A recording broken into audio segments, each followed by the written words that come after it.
tu ukweli, sisi ni wawakilishi wa wananchi.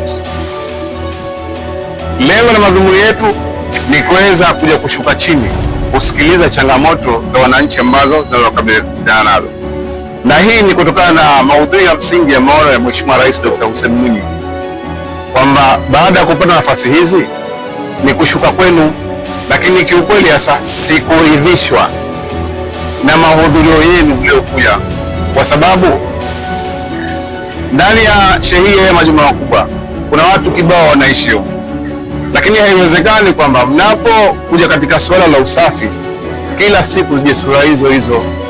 Hawa wengine kwa nini hawataki kushirika katika masuala ya usafi?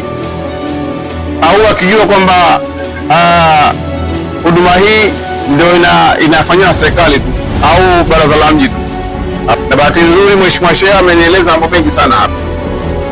Alafu jambo jingine, hatuwezi kutengeneza misingi ya demokrasia katika nchi basi na kuwaheshimu viongozi wetu.